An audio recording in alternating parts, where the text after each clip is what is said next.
Okay, so we are back with our distinct lesson 3 this week. Where is my clicker? We are not going to have any problems with the clicker this week.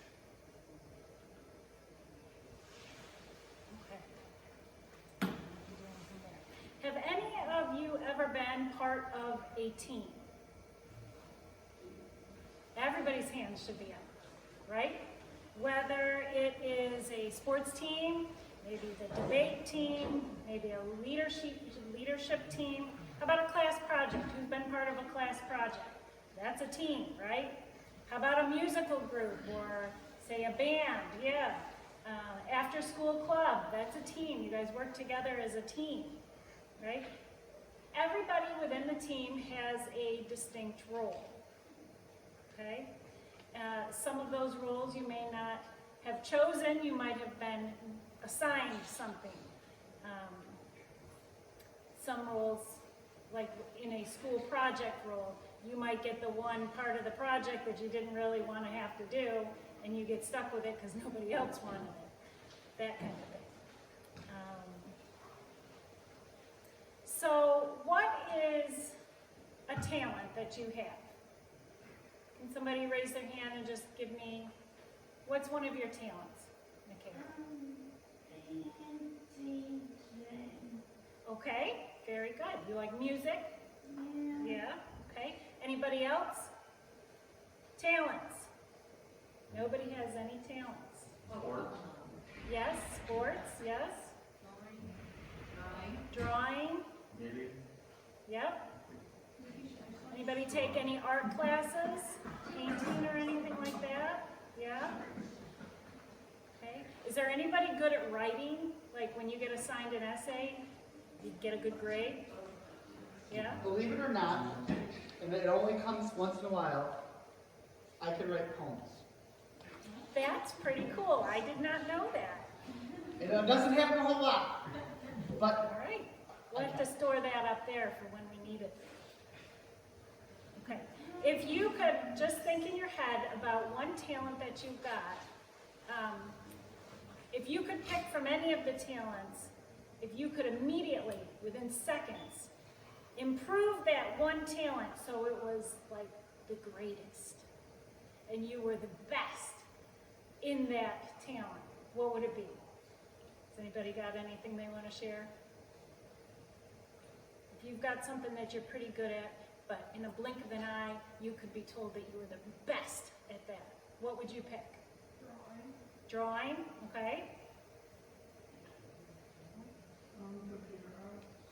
Computer art. Computer art, okay. Graphic art. Okay. Yeah. Cooking. Cooking. Ooh, yeah. Coding. Coding. Very good. Okay. All right. Okay. This past week, well, actually it was over the summer, I was asked to be a presenter for a group. So I would be a part of a team of people who present stuff, and this past Wednesday was my week to present. And a friend of mine had asked me to do it, so I didn't really want to let her down, but who really likes to get up and speak in front of crowds, right? Not very many of us, that's for sure. So I didn't want to let her down, and the topic was talking about me, so I said, how can I really screw that up? You know, it's about growing up, it's about what my job is, so I'm like, all right, it was 8 months away, I can worry about that later. So I really started to worry about it 2 weeks before when I had to pull it together and actually go, and I was a little nervous that morning to go and present, but I had many conversations with God. I told him, you know, my life is yours, so, you know, presenting to these people is something that, you know, just be with me, just speak through me, and I'll give you all the glory if I do well, or if I don't do well, it's all for you. So I was able to present, and, you know, I threw in some funny little stories to try to keep people awake, and I showed a video about carpet designing, what I do, and everybody loved it. It was a room full of grandmas, if you can think about that, a lot of retired school teachers and ladies who are just older and just want to keep learning. So I had like 30 questions after the end of it. They were so interested in what I was doing. So it started out as something where I really didn't want to do it, but I was glad that I had because it blessed so many other people. So I was taking, and interesting, the whole speaking part. If you had known me 6 years ago, I didn't particularly like to talk to other people, especially people I didn't know. I was really nervous about what they would say to what I thought, like if I said something. So I just tended not to talk to a lot of people, and I was very shy and was not outgoing and just very concerned all the time with what people were going to think of me. But after I started coming to church here and listening to Pastor Jeff and finding out that going to church once a week isn't really what being a Christian is all about. It's having that relationship. And so when I started digging into my Bible and reading and talking to God, that I noticed a change in me, that I'm now able to just, anywhere I am, walk up to a stranger and just start chatting with them about something, and the nervousness is all gone, and you know, I have this realization that people are just like me, you know, they're the same situations, same problems. So that's one thing that I have seen that God has given me as a gift, that I can now talk to other people and get to know them, and then eventually share God with them. So, but that didn't happen until my 40s. Okay. We're going to just quickly go over the last two lessons. The very first week, 2 weeks ago, we talked about being distinct and how Jesus is distinct. And we were looking at his life, and we saw how he stood out, that he was different, how he served people, how he loved people, and that made him different. And that's what we're called to do as well. And then last week, we talked about how God made you distinct. You are separate and set apart and different from everybody else. And I'm taking, on Wednesday nights, there's a Bible study here called Until Unity. And this past week, we learned that we were created in God's image, right? So each one of us looks a little bit like God does. And God created everything, right? He created the earth, he created everything in it, he created the fish and the animals and the birds, and he created us. But the one thing that he did differently with us than he did with everything else in creation is that he breathed his breath of life into us. That's what makes us distinct and different. We have God in us. And that he chose to breathe himself into us, to bring us into existence. I just think that's really cool. And every single one of us has a part to play in the body of Christ. Jesus is the head, and all of us make up the body as a visual picture. And if you don't have all the pieces in the body, it doesn't work right. It doesn't work how it's supposed to. So every single one of us is important. Okay. All right, we are going to take a look at a scripture in just a minute. 1 Corinthians chapter 12, verses 1 through 11. And I'll give you just a little bit of the backstory of this.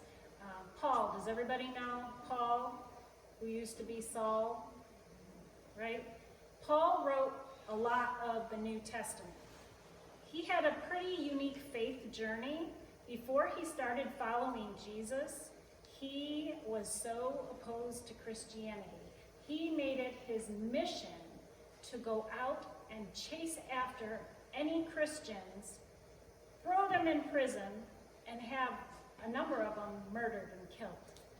And he thought he was doing the right thing. But then, one day, he had an encounter with Jesus, which changed everything. And he realized that Jesus really was God. And Paul then turned his life around and made it his mission to go out and to tell everyone who would listen. And there was two parts to his message. He wanted to help spread the good news of Jesus throughout the whole world, to grow God's family. And God specifically had him work on everybody who was not Jewish.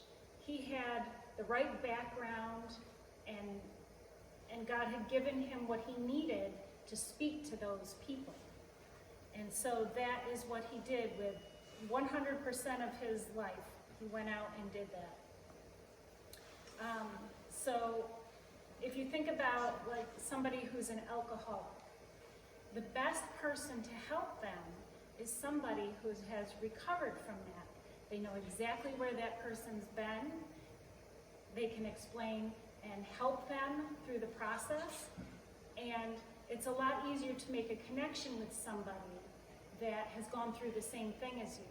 So if you have gone through something difficult, if you're going through it now, or if it's yet to come in 5-10 years and you've got something really yucky you got to go through, keep God as your focus. He'll get you through it, and there's a reason that you're going through it, because chances are down the road you're going to help somebody who's also stuck and hurting in that place that you used to be, and he's going to use you to help them.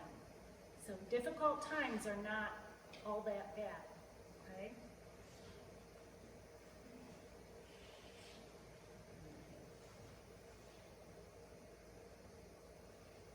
Okay. Paul was chosen by God to help lead the early Jesus movement and to guide the local faith leaders. And I see that as part of our role as quest leaders, that you guys know about God, you've given your heart over to him, but now as part of our role, we're teaching you.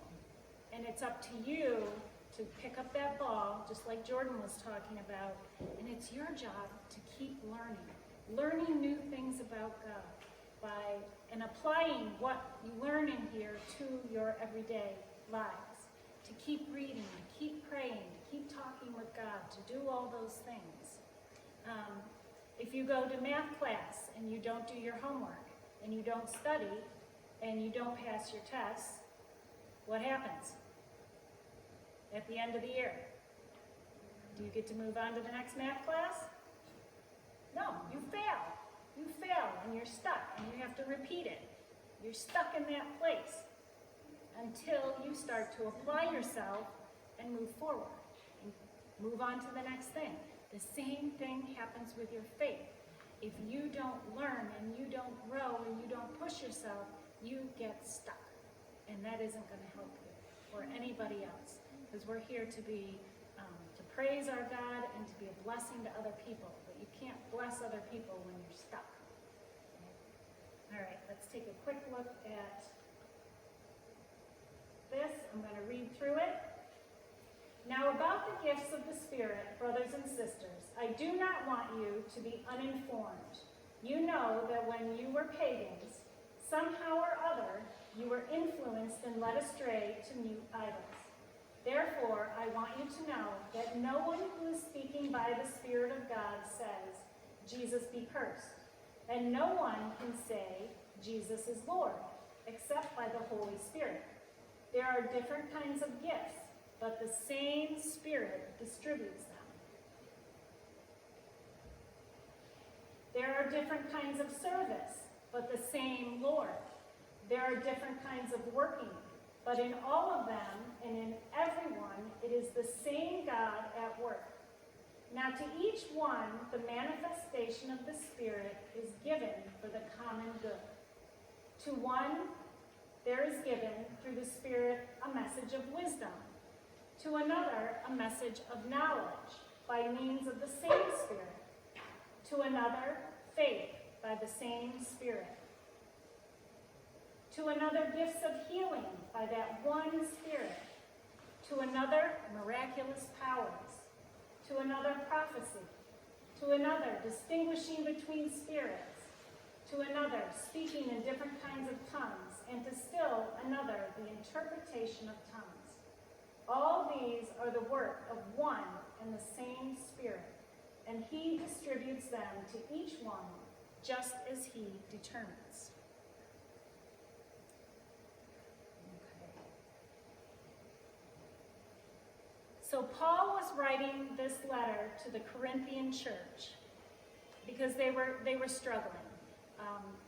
It had happened that a couple of the gifts that people had, they thought were more important than other gifts. And so he was writing this letter to say, hey, you each are given something special from God. And no one person's gift is better or more important than another. It's all the same. And God gives special gifts to each one because he knows that you can do your part really well. And he knows that you can do your part really well. But if you try to do that spiritual gift that you weren't really given and you try to make it work, it doesn't work.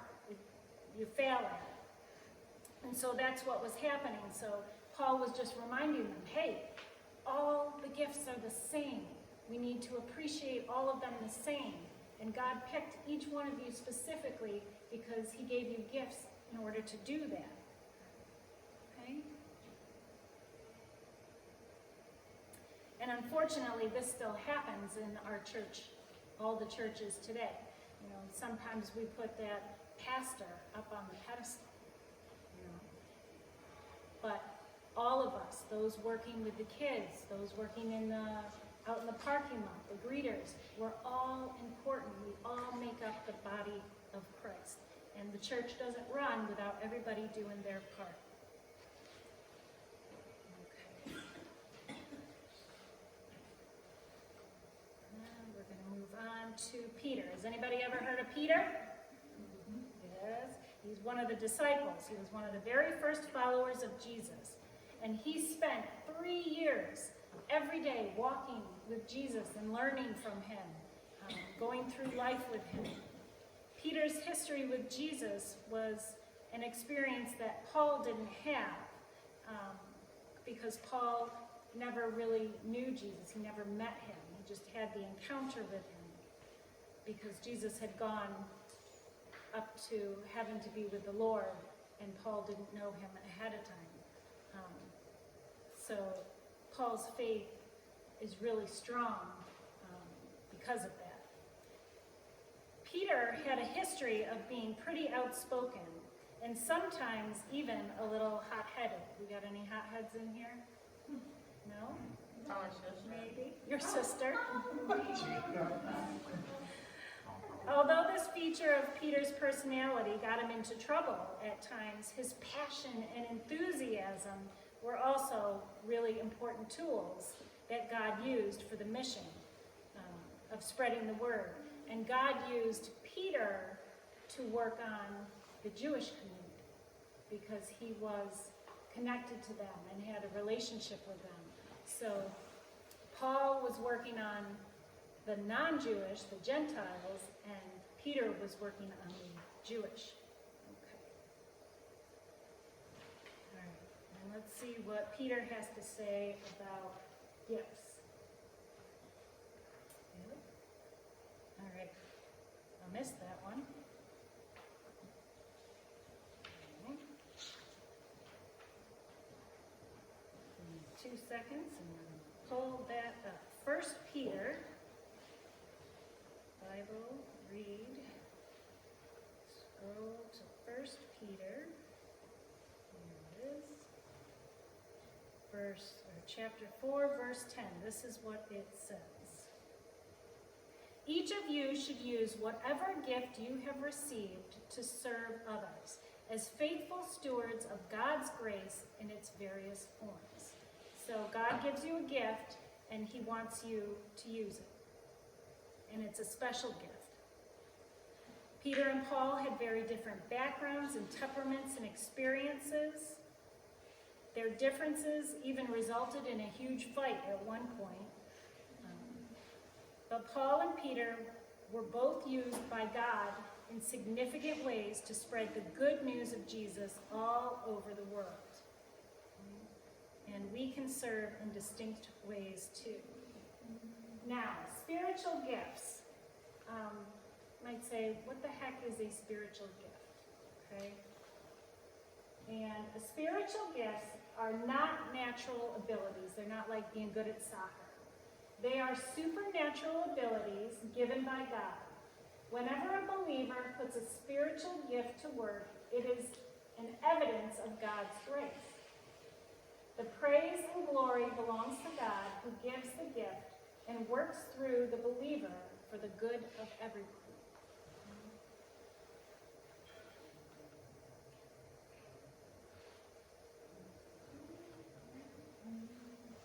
All right, there it is.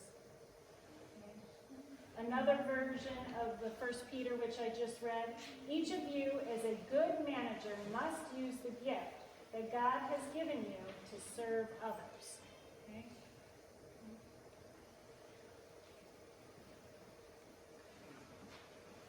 This week's lesson, the takeaway, the big takeaway, is we can all serve in distinct ways. Okay? Now, there are a lot of people in our church right now that have come up with ways that they can serve people. So they've found what their gift is, and they've shared it with different people. So this morning there was a message from Rob Fry. He has a heart, and he works with the CareNet pregnancy group. He gives his time and his effort to helping that organization.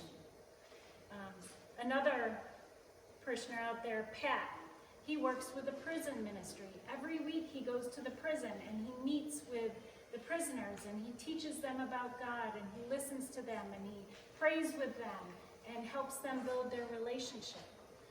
There's another gentleman out there named Bill who has a stick ministry. He takes broomstick handles and adds beads to them at the top. And he uses that to talk to people about God and to Jesus. And he explains the different meanings of each of the different beads, of the different colored beads on them. Teresa, someone out there, has an incredible heart for those that are stuck in nursing homes. That she feels that they're forgotten and unloved and unwanted. And she has come up with so many different ways. In fact, we did that painting that said, they had love, hope, and everything with a cross on it a couple months back. That was one of the organizations that she started to get paintings to hang in people's rooms so they had something pretty to look at. Another couple, Lori and Mark, they together, when they see somebody walking, they stop and they give them a ride, whether they're going to the grocery store or trying to get home or wherever. They give that person a ride. Another lady, Lori, she loves to bake. She makes bread every single day, homemade loaves of bread that she takes and gives to the food pantry so that they can give that out. Okay, so we are each given a gift, and you might not know what that is just quite yet, but what we're supposed to do is look and find something that you're passionate about. Something that you're good at, that you really enjoy doing, okay? So maybe you're really good and smart in school, okay? So how's some way that you could give back? You could be a tutor after school for those who struggle, right? Or say you're really, really good in one sport. How can you give back your time?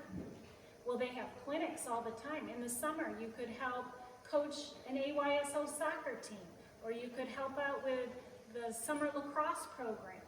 Use your talents for good, right? Okay, maybe you like working with elderly people. Maybe you have a neighbor who can't get around so well anymore. Maybe you shovel for her. Maybe you rake the leaves for her without any payment. Maybe you walk her dog every day once so that she doesn't have to go out and do that. There is something that each one of you can do, right now to start something. Jordan, who spoke earlier, had a heart for the people and the kids in the community who were going without, so she started that Coins for a Cause. So in a lot of the retail stores, there would be a bucket and people would put coins in there. That money was used to help buy school supplies. It was used to help buy clothing or food, or if their parents needed to pay a bill. It was to help in the community. Just little things. There are things that you can do that you don't have to start some great big huge organization to do. There are little things that you can do to make a change in other people's lives. And we're supposed to get the focus off of ourselves and onto other people. Jesus came as our example, and he showed us how he spent his life serving and taking care of and healing other people. And that's how we're supposed to live. And each one of us can do that. We can, because everybody has been given gifts and talents. Okay?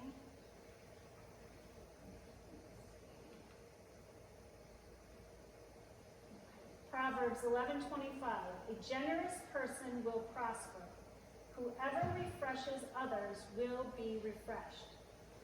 And the same in a different version, the one who blesses others is abundantly blessed. Those who help others are helped. So we don't do the good deeds because God's going to give us good things back, but we do it out of the goodness of our heart because we love him. That's why we do good. Okay. Now, this is kind of a little something to just, and you've got a printout of that underneath your chair, but we don't have a lot of time to fill that out, so take it home, okay? Listen, the first step, feel it. Start by thinking about your passions. You have a lot of things that are unique about you. So where should you start? Ask the question, what makes me excited and brings me tons of energy? That's usually a good place to start. Write it down. And if you're not sure, ask God. Pray about it, and he'll show you. Number 2, own it. You have to believe distinct things can happen through your distinct relationship with Jesus and the gifts that he's given you. So what do you need to own right now? Do you need to believe your gifts are valuable? That God can use you? That you matter? Write it down. Talk to God about it. Number 3, try it. If you want to use your gifts to serve others, the solution is often easier than we think it is. You have to try something. Write down one thing or 10 things you want to try. The more things you try, the closer you'll get to finding how your gifts and passions are best used. Give something a try. If it doesn't work, if it doesn't feel right, don't do it again. Move on. Try something else. Number 4, improve it. When you've found something that seems like it's working, dig in deeper and get even better at it. Whether it's a cause you believe in, a ministry or organization that you love, a group of people you care about, or a skill you want to master. Do everything you can to grow in that area. So write down a couple things. There's a Bible club at RFA, isn't there? How many are in it? Food for thought. I bet they do a lot of community stuff to help other people. Might want to look into it. Number 5, live it. Sometimes we can get so caught up in preparing to do something that we never actually do. We hide behind our plans and visions for our lives, but never get around to living them out. Don't get stuck in that trap. Write down something specific you want to do to serve others with your distinct gift. Okay? If you like to bake, find out somebody in your neighborhood who's having a tough time, maybe a single mom. Make her some cookies to give to her kids, right? Somebody in your neighborhood or in your community who you found out who's had surgery, okay? They're not going to be able to get up and move around. Cook them a meal. Take a meal to them. That's serving and loving on other people. That's what Jesus is calling us to do. Each and every one of us can find something with the things that God's given us, those things that we love and we're passionate about, and find a way to serve other people. Okay? Thank you, Diane. Hey,